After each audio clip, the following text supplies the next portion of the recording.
da Palavra de Deus. Deus tem uma palavra para você.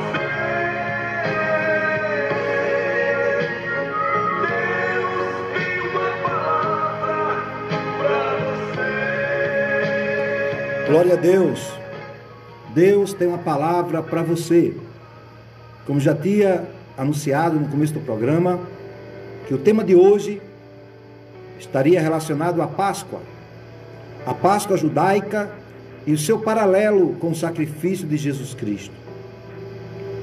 Meus queridos ouvintes, eu fiz questão de falar deste tema porque algumas pessoas ainda não têm conhecimento da origem da Páscoa e por que nós cristãos comemoramos a Páscoa. Tem pessoas que atribuem a Páscoa a uma festividade qualquer. Compram chocolates, até presentes, né? Se presenteiam nesse período. Mas muitas delas fazem isso sem ter o conhecimento devido do seu significado para as nossas vidas, principalmente para nós que nos intitulamos cristãos. Nós sabemos que o Brasil é de maioria cristã. Nós sabemos disso. 90% da população se diz cristã. Mas, infelizmente, boa parte não conhece verdadeiramente o cristianismo. Não conhecem as suas origens. Não conhecem seus ensinos. E também, por não conhecerem seus ensinos, também não buscam andar de acordo, claro, com esses ensinos. E se conhecem, é como diz aquele ditado, faz vista grossa. Faz igual ouvido de mercador. Entra por um lado e sai pelo outro. Então, fiz questão de falar que a palavra de Deus é nova a cada manhã, mas é um tema que nós não podemos, como homens de Deus, como pregadores do Evangelho, como igreja do Senhor, não podemos ofuscar esta importante data, que para nós cristãos é crucial, podemos dizer assim, para a nossa fé, para a nossa esperança. Quem conhece a história de Israel, quem já assistiu o filme Os 10 Mandamentos, tem mais ou menos uma ideia do que foi a Páscoa para os judeus. Eu vou aqui tentar resumir o máximo para chegar ao nosso objetivo, que é fazer você compreender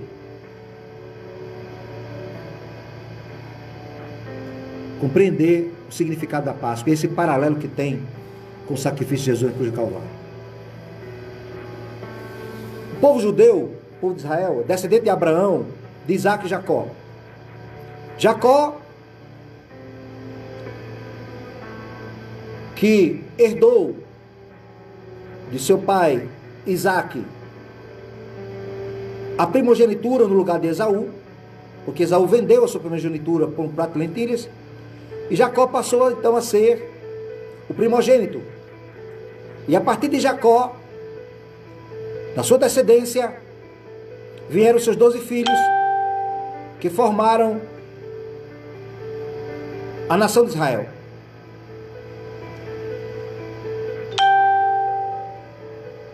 Dentro desse contexto vem a história de José, o filho preferido de Jacó, que foi vendido pelos seus irmãos a mercadores ismaelitas, que o levaram, quer dizer, como escravo, e ele foi vendido ao governador do Egito chamado Potifar.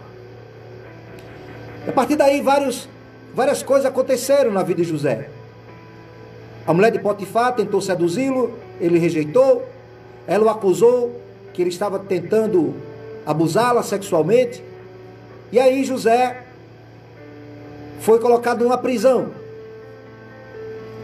Nesta prisão, achou graças aos olhos do carcereiro e se tornou um líder no cárcere, assumindo toda a responsabilidade ali com relação aos prisioneiros que estavam ali. Certa feita, 2 prisioneiros tiveram sonhos. um copeiro, que servia ao rei, e outro que era padeiro. E eles, muito perturbados, contaram o sonho a José. José interpretou o sonho.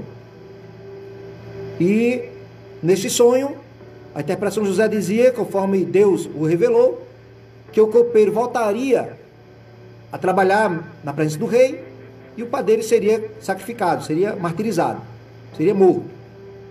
Porque eles ambos cometeram algo muito grave diante de Faraó. José pediu para o copeiro, quando ele estivesse lá na presença do rei, lembrasse dele. Só que se passaram 2 anos e o copeiro não se lembrou. Mas Deus, como Deus está no controle de tudo, Deus fez o Faraó ter um sonho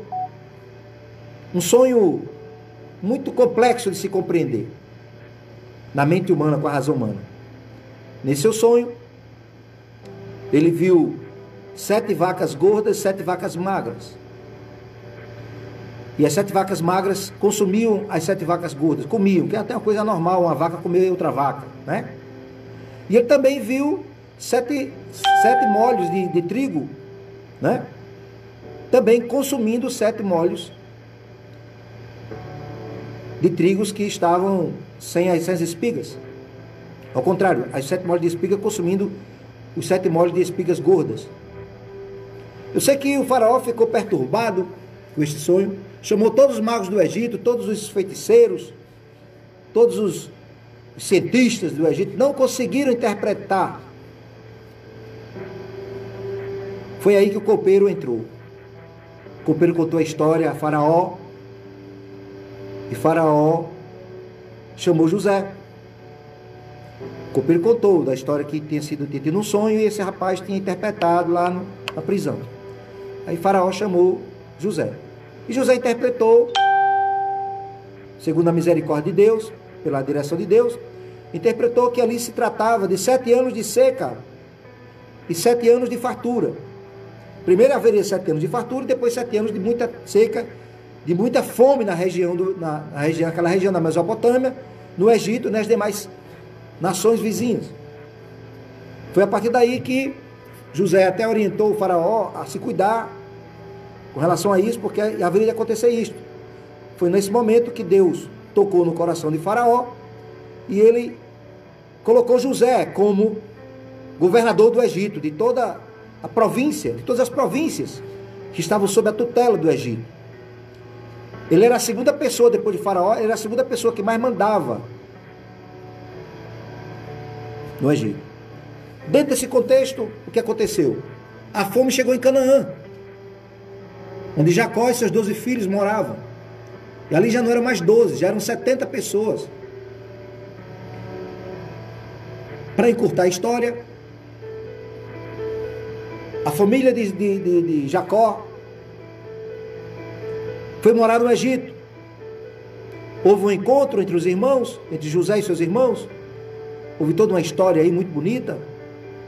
Esses irmãos que o tinham vendido porque tinham inveja de José, tinham ódio de José, o venderam como escravo. E agora José era governador do Egito, estava sendo usado por Deus para salvar Jacó, seus filhos, que no caso aí já a nação já estava começando a surgir, que era a nação de Israel. Então vieram 70 pessoas para o Egito. E ali Faraó determinou que a terra de Gósen seria a terra separada para Jacó e toda a sua família. E ali se passaram-se 430 anos.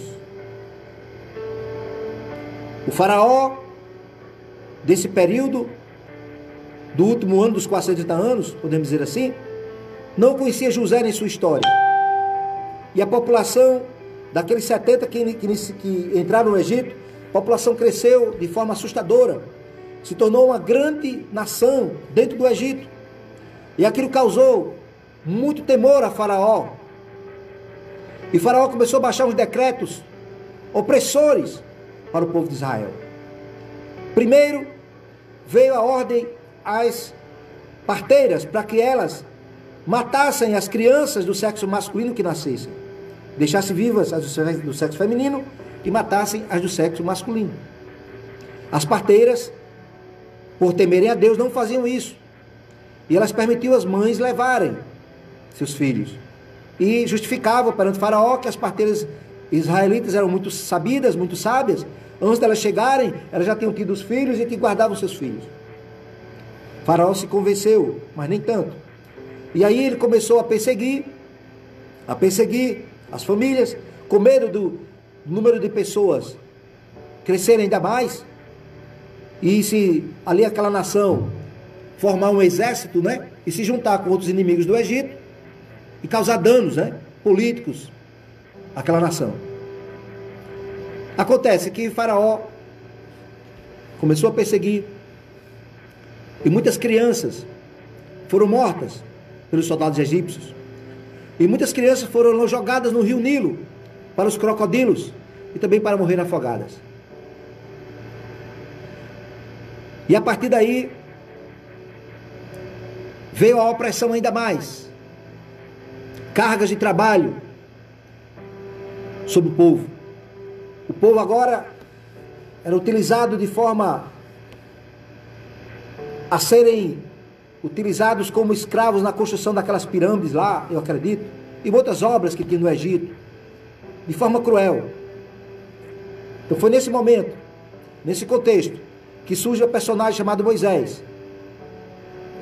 A mãe, com medo do filho ser assassinado, ela mesma vai lá, chama Miriam, coloca o seu filho Moisés numa arca feita lá de madeira, colocou nas proximidades da princesa, da filha de Faraó, que todas as tardes ou todas as manhãs vinha tomar banho com suas serviçais, e ela escutou o choro da criança, e ali mais uma vez Deus operando, tocou no coração daquela princesa, e ela achou a criança muito bonita, muito formosa, e ela decidiu adotar aquela criança.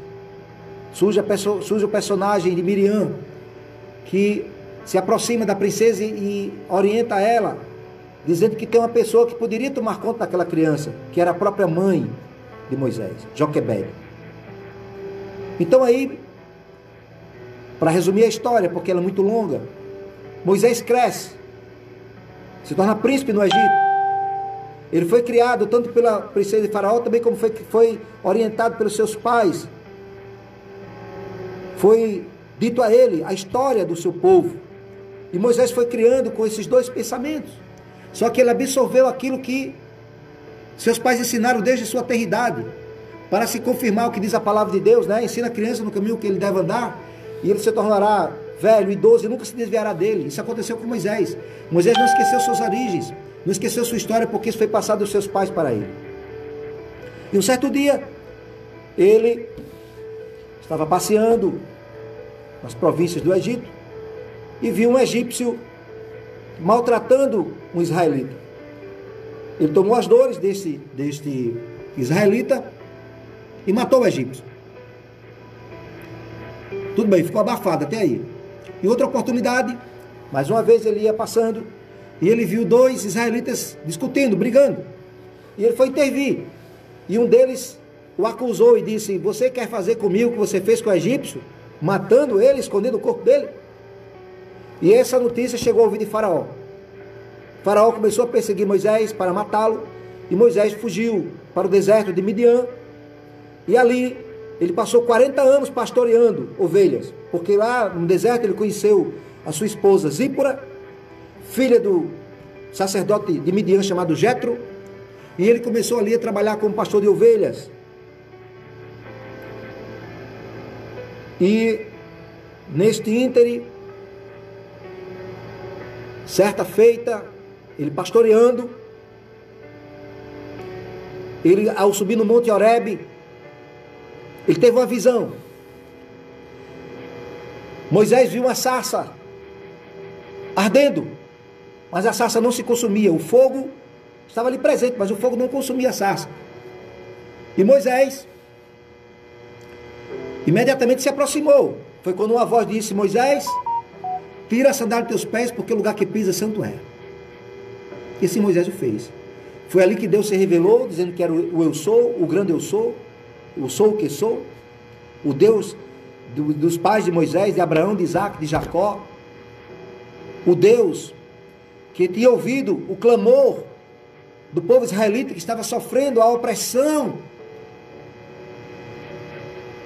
do faraó, a pressão dos egípcios que maltratavam o povo de forma cruel, opressora. E Deus tinha ouvido o clamor do seu povo. Deus não tinha esquecido as promessas que ele tinha feito a Abraão, que Moisés agora, Deus estava o escolhendo para ser o interlocutor entre ele e Faraó, no sentido de tirar o seu povo do Egito.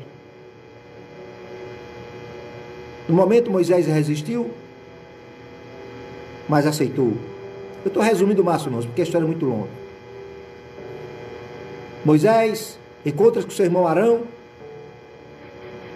e ambos vão à presença dos anciãos de Israel, demonstram ali, através de eventos sobrenaturais que Deus mandou eles fazerem. Deus mandou também dizer, olha, quando eles perguntarem quem foi que enviou, você diz assim, eu sou, enviou a vós. Foi o nome que Deus se identificou para Moisés e para Arão. E ali os anciãos acreditaram que realmente Moisés estava sendo levantado por Deus para tirar o povo de Israel dali. Foram os anciãos e Moisés e Arão a Faraó, para solicitar, conforme o pedido de Deus, para que o povo fosse adorá-lo no deserto. Foi onde tudo começou. Faraó endureceu seu coração. Faraó não aceitou a proposta de Moisés, de Arão, dos anciãos de Israel. Não aceitou a proposta de Deus. E ele endureceu seu coração. Para completar, ele aumentou as cargas ainda mais de trabalho para o povo israelita, o que causou até um desconforto para Moisés e Arão. O povo quis se levantar contra Moisés por causa disso, porque em lugar de ocorrer um alívio dos problemas dele, em lugar de ocorrer realmente uma libertação, né? Moisés intermediar uma libertação, ao contrário, Moisés estava causando indiretamente maiores problemas ainda para o povo. Foi no momento que Moisés, ao procurar o Senhor, Deus falou com ele e o disse que ele confiasse que ia acontecer da maneira como ele tinha dito, como ele tinha determinado. Então, a partir daí, meus queridos irmãos, começaram a surgir os confrontos entre Deus, os deuses do Egito e Faraó. Porque no Egito as pessoas eram idólatras, adoravam a vários deuses. Tinha Deus para tudo. Deus para as dores, Deus para a chuva, para o vento, o sol, Deus para os animais, Deus da fertilidade, Deus da água. Era Deus para tudo que é jeito. Tinha Deus para tudo. Para você ter uma ideia, existia 48 deuses no Egito. 48 deuses eram adorados no Egito. Eles adoravam até animais, adoravam as rãs, adoravam as águias, adoravam o gado, adoravam o crocodilo, adoravam o Nilo. Eles eram um povo totalmente voltado para o ocultismo, para a obra de feitiçaria, para a idolatria, para o sincretismo religioso. Eles misturavam a fé deles com muitas coisas. Foi nesse ambiente que o povo de Israel passou 430 anos. Indiretamente o povo de Israel foi contaminado com esta mentira, com esta idolatria, com essas falsas religiões, com esses falsos credos. E Deus criou todo esse clima para confrontar, para mostrar tanto ao povo egípcio como ao povo de Israel quem era o verdadeiro Deus. Foi nesse contexto. Primeiro milagre feito por Deus através de Moisés foi quando Moisés quis demonstrar que realmente Deus estava enviando. Deus o autorizou que ele jogasse a vara no chão e essa vara se transformaria numa serpente. E assim foi. Só que os magos do Egito fizeram a mesma coisa.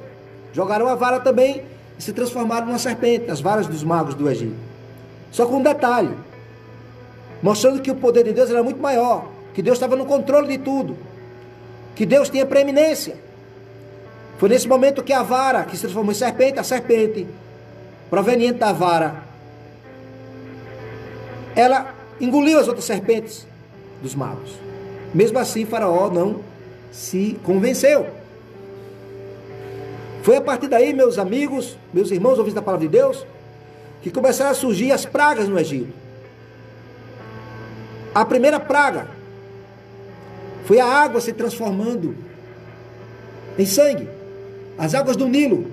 E onde havia água no Egito, em cisternas, poços, jarros, essas águas se transformaram em sangue. Isso aí foi um confronto diretamente aos deuses do Egito. Os deuses entre aspas, né? Aos falsos deuses do Egito. Que, segundo eles, existiam os deuses que protegiam o rio Nilo. E esses deuses protegiam ao ponto de não deixar nada de mal acontecer ao rio Nilo. E este milagre, esta praga, fez com que muitos peixes morressem. Ficou um fedor tomando conta do Egito. E esta praga também atingiu o povo de Israel. Para o povo de Israel sentir também que não tinha Deus nenhum que impedisse no Nilo ser transformado em sangue. As águas do Nilo ser transformadas em sangue. Ali Deus também estava dando um ensino ao povo de Israel que ele era o Deus dos deuses, Senhor dos senhores. Que Israel deixasse essas crendices de lado, porque tinha muita gente do povo de Israel que estava contaminado com essas falsas religiões, com esses falsos credos. E outra, ali no Nilo, muitas crianças foram sacrificadas, foram assassinadas, jogadas aos crocodilos. Era uma forma também de Deus penalizar o povo do Egito, fazer eles pensarem o que tinham feito de tão cruel com aquelas crianças inocentes. Esta foi a primeira praga. Depois veio a segunda praga, das rãs. Os egípcios adoravam um deus que a cabeça dele era de rã. Eles tinham tanto culto às rãs que quem pisasse uma rã podia até ser condenado à morte. Vocês terem uma ideia. E assim vieram as pragas, todas elas. Praga dos piolhos, a praga das úlceras, a praga das saraivas, a praga de tudo se transformar, tudo ficar escuro, trevas. Depois também teve a praga dos gafanhotos também antes. 9 pragas foram colocadas, foram impostas por Deus no Egito. E mesmo assim essas pragas que mataram animais, pragas que dificultaram muito a vida dos egípcios, mesmo assim o coração de Faraó não amoleceu. A partir da quarta praga, o povo de Israel não teve mais nenhum dano. Foi a partir da quarta praga que o povo de Israel também não sofreu junto com os egípcios as pragas que estavam surgindo ali naquela região. Foi a partir da praga das úlceras. O que acontece, meus irmãos? 9 pragas minaram, acabaram com a tranquilidade, com o sossego, com a paz, com a vida dos egípcios. Mesmo assim, Faraó não amoleceu seu coração. Foi aí onde veio a 10ª praga. A 10ª praga, onde nós vamos agora mostrar a origem da Páscoa. Deus disse a Moisés que haveria de ocorrer uma 10ª praga, que era a praga dos primogênitos, a morte dos primogênitos. Todo primogênito no Egito morreria, do menor ao maior, tanto os homens como os animais. Aí Deus disse: olha, Moisés, quem não quiser sofrer o dano desta praga, porque o anjo da morte vai passar no Egito e vai matar os primogênitos do Egito, do menor ao maior. de todos os animais. Faz o seguinte: pega um cordeiro, sem mancha, sem mácula. Este mês é o primeiro mês do ano da nação de Israel, o mês de Nissan, ou mês de Abib. Então, no 10º dia deste mês, pega esse cordeiro, amarra ele, e no 14º dia à tarde você sacrifica ele. Pega o sangue deste animal, deste cordeiro, sem mancha, bem branquinho, coloque lá nos umbrais da porta. A casa que tiver a marca do sangue nos umbrais da porta, o anjo da morte vai passar e não vai entrar nesta casa e não vai causar nenhum dano aos primogênitos que estiverem ali. E assim Moisés fez. Só que tem um detalhe. Também, depois da morte desse animal, ele teria que ser comido pela família. A família que sacrificasse o animal teria que comer aquele animal. Ele teria que ser assado, da cabeça aos pés, com todas as suas fissuras. Não podia ser retirado nada. Ele tem que ser comido naquele mesmo dia. E também tem que ser comido juntamente com pão asmos, que é pão sem fermento, e com ervas amargas. Esta era a celebração da Páscoa dos judeus. Por que eles celebraram a Páscoa? Porque o objetivo da Páscoa, a celebração da Páscoa, era relembrar, em memória, a libertação do povo de Israel da escravidão do Egito. O objetivo da Páscoa era fazer com que todos os israelitas nunca esquecessem que um dia foram escravos lá no Egito, que um dia sofreram danos, muitos danos no Egito, danos morais, percas. Foram maltratados de forma cruel pelos egípcios. Então não era para nunca se esquecerem que eles foram tratados dessa forma, mas que o Deus dos deuses, o Senhor dos senhores, promoveu a sua libertação, a sua salvação. Então essa Páscoa era para que ninguém esquecesse, porque infelizmente o ser humano tem a memória muito curta, tem a facilidade muito grande de se esquecer das coisas, principalmente das coisas boas que se fazem a ele. As ruins talvez ele não esqueça tanto, porque não tem ditado que diz: quem dá esquece, mas quem apanha lembra, né? Então Deus fez com que a Páscoa fosse em estatuto perpétuo. Era para ela ser sempre lembrada. Então, esta é a Páscoa dos judeus. A Páscoa do povo de Israel, ela é comemorada desta forma: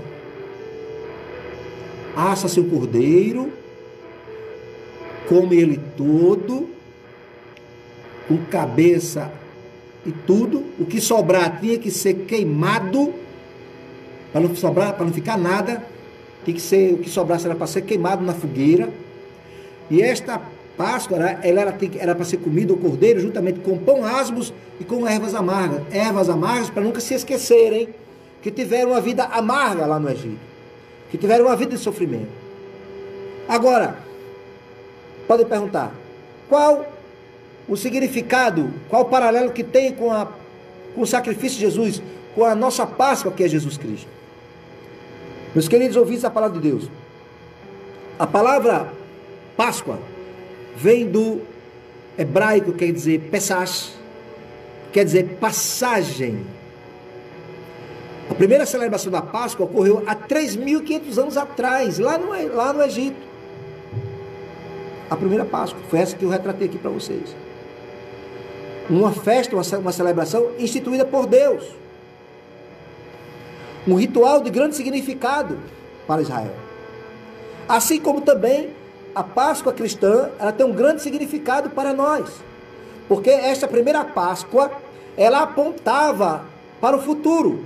Ela apontava para Cristo. Se alguém se lembra, quando João Batista viu Jesus se aproximar, João Batista apontou e disse: eis o Cordeiro de Deus que tira o pecado do mundo. Jesus ali estava sendo comparado ao Cordeiro que foi sacrificado lá no Egito para a libertação do povo da escravidão egípcia, pela libertação de Israel da escravidão egípcia, Jesus ele estava sendo apontado por João em paralelo como aquele que seria sacrificado também para libertar o homem da escravidão do pecado, para libertar o homem da corrupção do mundo, para libertar o homem da condenação eterna. Porque a tendência, se Israel continuasse sendo oprimido pelos egípcios, a tendência era ser um genocídio. E havia um genocídio se Deus não tivesse intervido daquela nação de Israel. Então é isso. Hoje, a igreja cristã, mesmo lá na minha congregação, a qual faço parte, da Assembleia de Deus, nós comemoramos a Páscoa, porque essa festa que os judeus celebravam foi uma festa em família, foi uma celebração em família, uma celebração caracterizando aí uma comunhão, o povo creu na ordem de Deus, o povo creu na mensagem de Deus, o povo creu na mensagem que Moisés entregou ao povo. O povo creu que realmente se eles não fizessem aquilo ali, eles seriam atingidos pelo anjo da morte. E eles ali creram na mensagem, creram na palavra. Eles creram em Deus. Por isso que eles não foram atingidos. E pão significa comunhão. Eles comungaram. Eles tiveram que comer pão puro, sem fermento, simbolizando também, apontando para a pureza do corpo, para a pureza da vida de Jesus, para a pureza do sangue de Jesus, porque o corpo só é corpo se tiver vida, se tiver sangue. E o corpo de Jesus ali estava simbolizado pelo pão asmo. O corpo de Jesus sacrificado na cruz de Calvário estava simbolizado pelo pão asmo, pão sem fermento. Um corpo puro, imaculado, sem mancha, sem pecado, simbolizando a cor do cordeiro que tinha que ser o cordeiro sacrificado, tem que ser um cordeiro sem mancha. Tudo isso apontava para Cristo. Hoje, na Santa Ceia que nós fazemos, nós não comemos ervas amargas.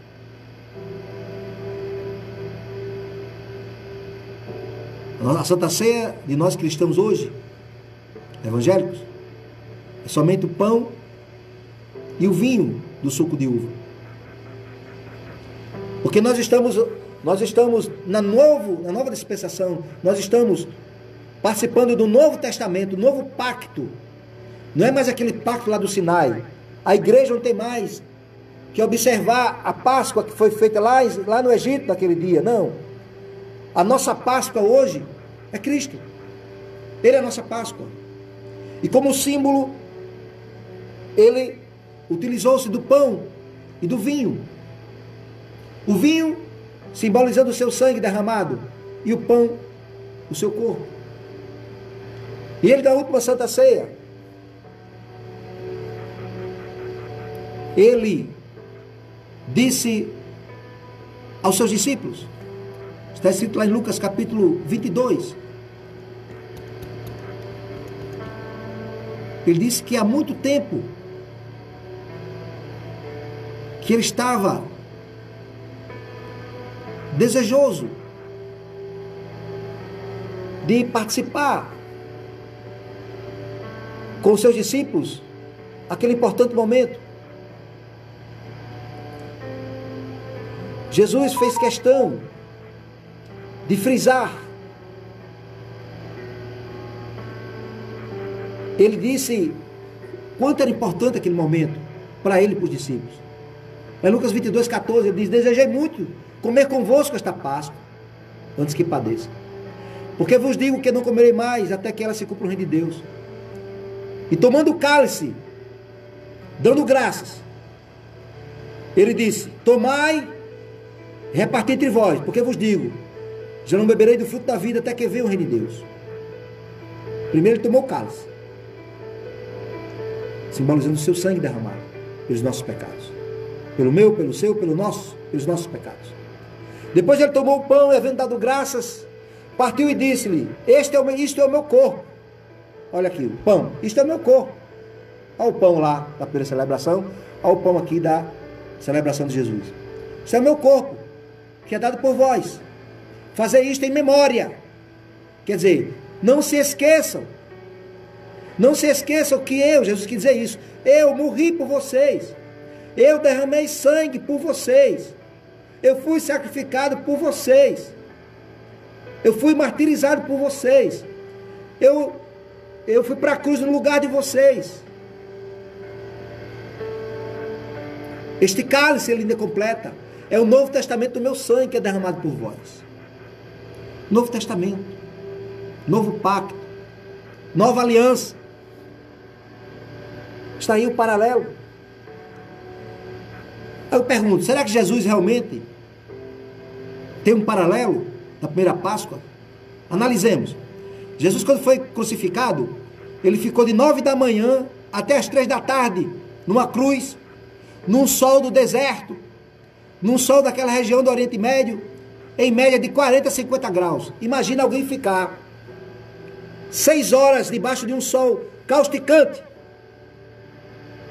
a 40 a 50 graus, sem sombra.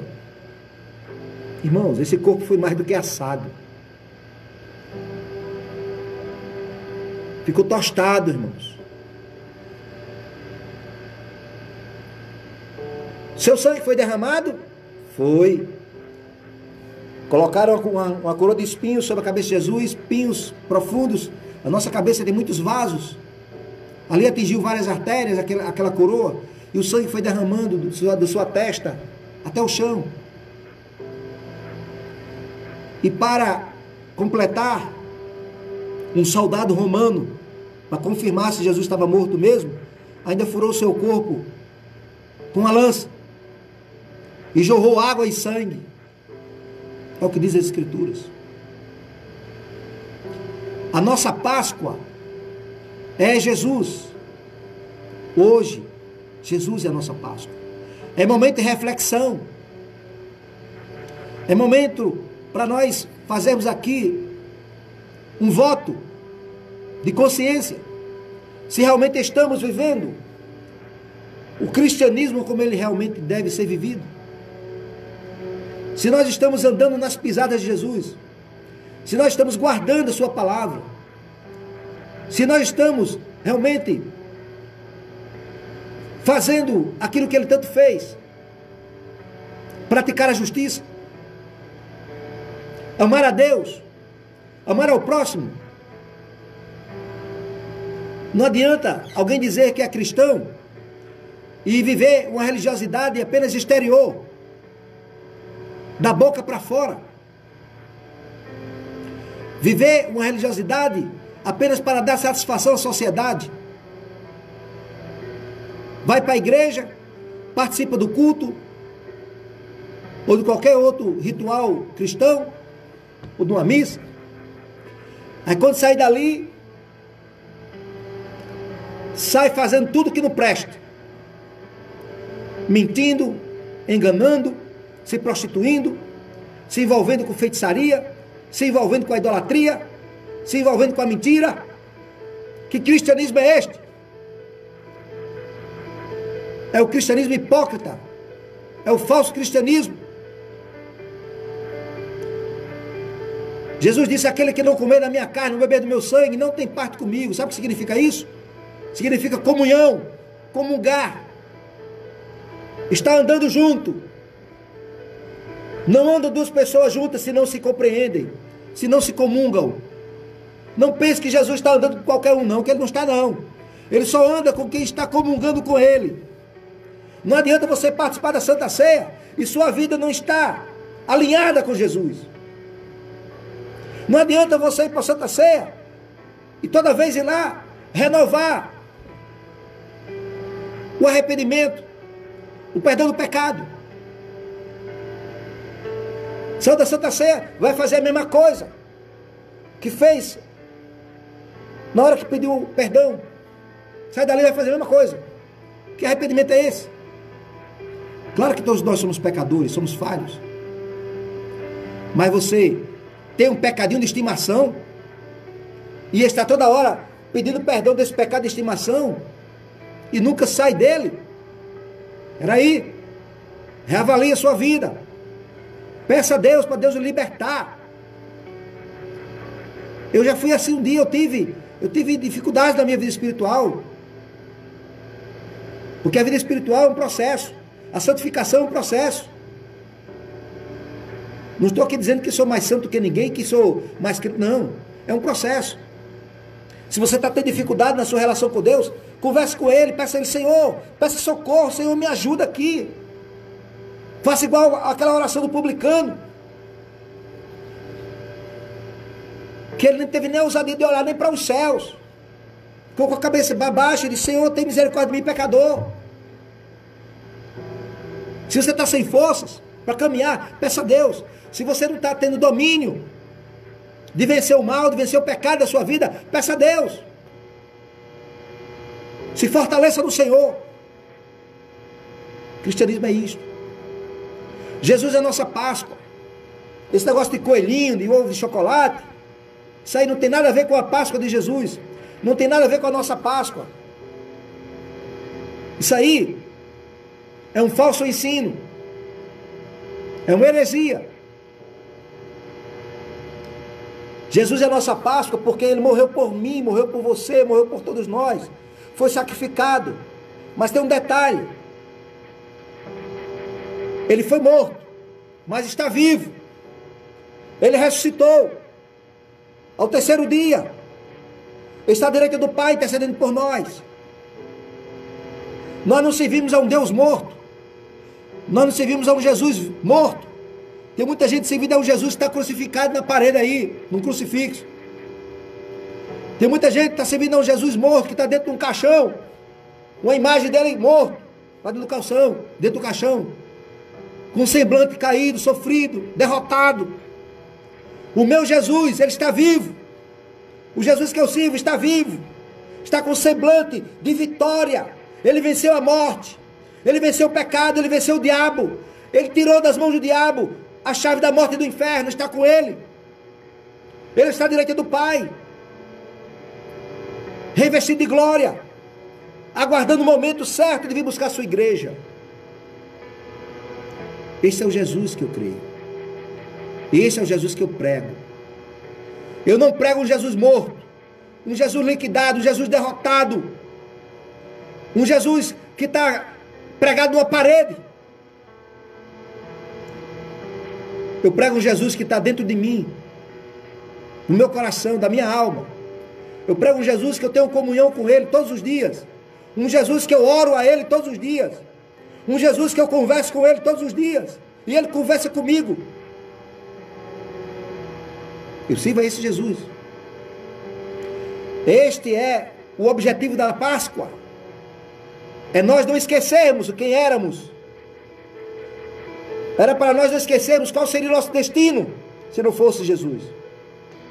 O objetivo da Páscoa é para mostrar também que o nosso Jesus também não ficou retido lá no túmulo, não. Ele, a morte não pôde conter a vida. A morte não pôde amarrar a vida. A morte não teve poder sobre a vida. E Jesus ressuscitou. O Pai o ressuscitou. E hoje Ele está à direita do Pai. Somente Ele intercedendo por nós. Não existe outro intercessor fora Jesus. Quem disser está mentindo. Eu desafio qualquer um, dentro das Escrituras. Pode trazer sua Bíblia. Eu desafio você a dizer que existe outro intercessor. Outro que possa nos intermediar entre nós e Deus. Só Jesus. Jesus é a nossa Páscoa. Jesus é a nossa alegria. Primeiro dia da semana é amanhã, é o dia de nós lembrarmos que o nosso Jesus está vivo. Segundo a tradição, hoje Jesus ainda está lá no túmulo, né? Mas amanhã, né? Historicamente falando, seria o dia, ou foi o dia, como um dia de amanhã, como o primeiro dia da semana, foi um dia que Jesus ressuscitou, que Jesus foi assunto aos céus, que Ele foi visto por mais de 500 testemunhas. Primeiro foi visto por Maria Madalena, depois por Pedro, João, os discípulos, por Tomé. Depois mais 500 pessoas testemunharam e viram quando Jesus foi assunto aos céus. E hoje Ele está lá, intercedendo por cada um de nós. Jesus é a minha Páscoa, é a tua Páscoa, é a nossa Páscoa. Entrega a tua vida a Jesus, meu irmão. Entrega a tua vida a Jesus, minha irmã. Entrega a tua vida a Jesus, meu amigo, minha amiga. A nossa vida tem que ser entregue todo dia a Jesus. Eu entrego todo dia minha vida a Jesus. Nós devemos estar atentos, porque estamos vivendo os últimos momentos em que Ele vem buscar a sua igreja. Os sinais estão aí se cumprindo. E você precisa estar preparado para que você não seja afligido pelo anjo da morte. Assim como os egípcios foram afligidos porque não deram crédito à mensagem de Moisés, vinda de Deus. Não deram crédito, não acreditaram que poderia, o que seria capaz de acontecer com eles. E por não darem crédito, aconteceu. Muitas coisas horrendas aconteceram lá no Egito. E muitas coisas horrendas vão acontecer no mundo, porque as pessoas não dão crédito à palavra de Deus. Que Deus nos abençoe. Que Deus aplique essa palavra no seu coração. E vamos ouvir.